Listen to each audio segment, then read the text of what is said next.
আমরা। আসলে আমাদের এই যোগাযোগ আমার দেশে এসেছেন আমার ম্যাডামকে নিয়ে যাওয়ার জন্য চিকিৎসার জন্য। আমি তো আসলে আসি না সাধারণত, গত 8 দিন আগে এসেছিলাম ম্যাডামের থানা ওয়ার্ড এবং ইউনিটলিতে দোয়া মাফিল করিয়েছি এবং আজকে ম্যাডাম চলে যাবেন, তার জন্য এখানে আসামি খবর নেওয়ার জন্য জানতে পেরেছি যে আজকে নিয়ে যাবেন। তারপর একটু আগে খবর পেলাম যে 7 তারিখে অন্তত ওনাকে নিয়ে যাওয়া হবে। একটা কাতার থেকে আসার যে কথা ছিল যে এয়ারলাইন্স, ওইটা ডিলে করছে এবং 7 তারিখে যাবে, এটা জানতে পেলাম। আচ্ছা, বিষয়টা এটা তো অন্তর্বর্তীকালীন সরকার জানে এবং এটা বিষয়ে আমি বলতে পারবো না। চিকিৎসার জন্য উনি বাইরে যাবেন চিকিৎসা করার জন্য। জুবাইদুর রহমান ম্যাডাম আসছেন উনি দেশে, ওনাকে নিয়ে যাওয়ার জন্য এটা আমি অবগত আছি, কিন্তু বিলম্বের বিষয়টা আমি আসলে অবগত না। হচ্ছে ম্যাডাম জিয়া এখন কি অবস্থায় আছেন বা কেমন আছেন?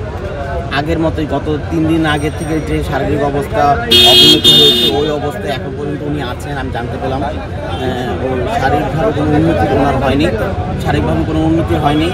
এটি আর কি লাস্ট নিউজ থাকে, এক এক বক্তব্য দিতে থাকে, ওইটাও আমি আসলে মন্তব্য করতে চাচ্ছি না। আমি জানি যে আমার ভারপ্রাপ্ত চেয়ারম্যানের বিষয়, আমাদের দেশ বেগম খালেদার যে অসুস্থতা ছিল ওইটার বিষয়, কে কী মন্তব্য করলো ওইটার প্রতি উত্তর আমি আর দেওয়ার রাখি না।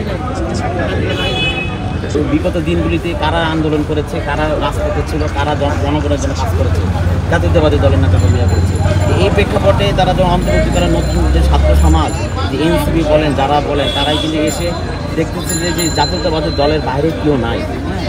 এখন এরা নির্বাচন যেন না হয় নানা ধরনের ম্যাডাম একটা ইস্যু তৈরি করছে, ম্যাডাম অসুস্থ, এই জন্য তফসিল ঘোষণা করার বিষয়টা এটা একটা বিষয়, ওইটা একটা বিষয়। নির্বাচনের কার্যক্রম কিন্তু চলছে। গতকালকে দেখেন যে আমাদের যে বাকি আসনগুলো ওইটা কিন্তু ঘোষণা দিয়েছে। এটা তো চিন্তা করেন যে ম্যাডাম অসুস্থ, চিন্তা করেনি। ওইটা নির্বাচনের বিষয় হলে আলাদা। আমাদের দেশনেত্রী বেগম খালেদা জিয়া অসুস্থ, ওনার শারীরিক চিকিৎসা করা হবে। আমরা সবাই ওনার আবেগ আচ্ছন্ন হয়ে সারা বাংলাদেশের মানুষ দলমত নির্বিশেষে, ধর্ম নির্বিশেষে সবাই ওনার জন্য দোয়া করেছেন, প্রার্থনা করেছেন, সবাই ওনার জন্য করেছেন। আর নির্বাচনের বিষয় কিন্তু আরেকটা বিষয়, ওইটার মধ্যে এটাকে টেনে এনে আরেকটা জন্য ইস্যু তৈরি করার চেষ্টা করছেন। নির্বাচন হবে, নির্বাচন সময়